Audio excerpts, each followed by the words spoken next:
Hello friends, உணவே மருந்துங்கிறதுல இன்றைக்கி நாட்டு காய்கறியான வெண்டைக்காங்க. வெண்டைக்காய் வந்து அதிக மருத்துவ குணம் கொண்டதுங்க. இதை வந்து நம்ம வாரத்தில் 2 நாள் கண்டிப்பாக நம்ம எடுத்துக்கணும்.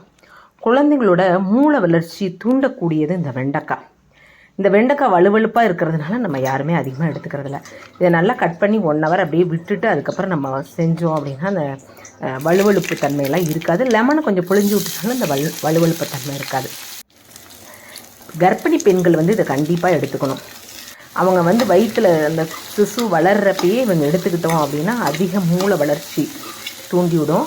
இது வந்து வாரத்தில் 2 நாள் எடுத்துக்கிட்டாங்கனாவே நல்லாயிருக்கும். அப்படி முடியலனாக்கா 2 கட் பண்ணி தண்ணிக்குள்ளே போட்டுட்டு காலையில் எழுந்திரிச்சு வெறும் எம்டி ஸ்டொமக்கில் குடித்தாலுமே அந்த பவர் நமக்கு கிடைக்கும். சுகர் இருக்குது, நார்மலாக வரணும், இல்லைன்னா சுகரே நமக்கு வரக்கூடாது அப்படின்னா பச்சையாக 2 சாப்பிட்டுக்கலாம். இல்லைனா கட் பண்ணி நைட்டு தண்ணிக்குள்ளே போட்டுட்டோம் நம்ம சாப்பிட்டுக்கலாம்.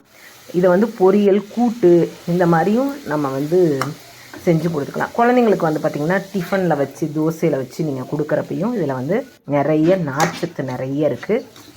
அதனால் டெய்லியுமே நம்ம கம்பல்சரி இந்த வெண்டைக்காயை வந்து உணவில் எடுத்துக்கிறப்ப நமக்கு வந்து எல்லா விதமான நோய்களும் நமக்கு சரியாகுங்க. காய்கறியை அதிகமாக நம்ம உணவில் எடுத்துக்கணும். அதுவும் வெண்டைக்காய் எடுத்துக்க